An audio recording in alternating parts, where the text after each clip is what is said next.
देखिए, इस समय एक तो बरसात बहुत ज़्यादा हो रही है। बरसात में मक्की की फसल ज़्यादा ख़राब होती है और ऊपर से इसमें एक बीमारी भी चली हुई है। तो हमारा तो सरकार से ये अनुरोध है कि खाली मक्की के किसान ही नहीं, गन्ने वाले किसान भी बहुत परेशान हैं। और अपना जो धान की फसल है, धान में भी इस पर बीमारी लग चुकी है। बहुत सी फसल ख़राब हो रही है। सबसे बड़ी समस्या इस टाइम ये हो रही है कि जो सूअर का आतंक आ रहा है, बहरहाल साइड देखा होगा आपने, और भी कई जगह क्षेत्र ऐसे हैं जहाँ पे फसलें जानवर भी बहुत ज़्यादा नुकसान कर रहे हैं। तो मेरा तो सरकार के नुमाइंदों से ये अनुरोध है कि आप गाँव क्षेत्र में जाइए और उन लोगों से मिलिए जिनकी फसलें ख़राब हो रही हैं और उनके मुआवजा देने का प्रबंध कीजिए। जब धान की और मक्की की फसल इस बार भी, जैसे 3 साल पहले धान की फसल खराब हुई थी, इस बार भी धान की फसल और मक्की की फसल पूरी तरह से खराब हो चुकी है।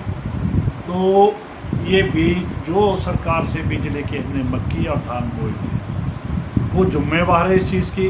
हर किसानों का बहुत बड़ा नुकसान हुआ है जिसकी भरपाई नहीं हो सकती।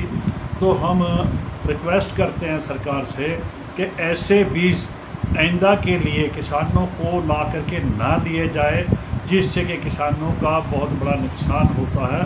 और बीज को चेक करके जो हमारी हिमाचल की ज़मीन है उसके मुताबिक ही बीज लाए जाए, और जो बीज ख़राब ना हो, जिसमें किसानों का नुकसान ना हो, फसल का नुकसान ना हो। और जो इस बार अब फसल मक्की की बुरी तरह ख़राब हो चुकी है बीमारी से, और धान की फसल ख़राब हो चुकी है, तो हमारा चीफ मिनिस्टर साहब सुक्खू साहब से रिक्वेस्ट है कि प्रशासन को हुक्म दें, जो कि पटवारी कनगो साहब मौके पर आके खेतों का निरीक्षण करके देख करके उनका जो नुकसान हुआ है वो रिपोर्ट जो है एसडीएम साहब को या तहसीलदार साहब को दे, और जिसका कि क्लेम जो है किसानों को सरकार देने की कृपा करे।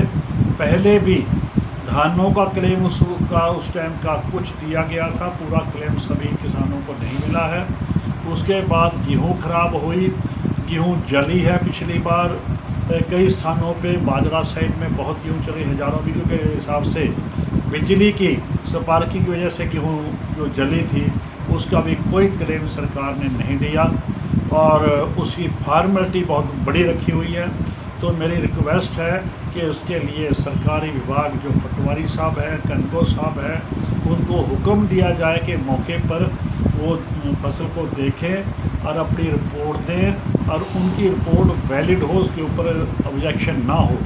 फिर भी अगर अपने सरकार ये चाहती है किसी और से रिपोर्ट कराने, किसी से भी रिपोर्ट कराओ हमारे फसल की, अब उसका क्लेम रिपोर्ट करवा के, फसल ख़राब हुई है उसकी रिपोर्ट करवा के और उसका क्लेम देने की कृपा करें।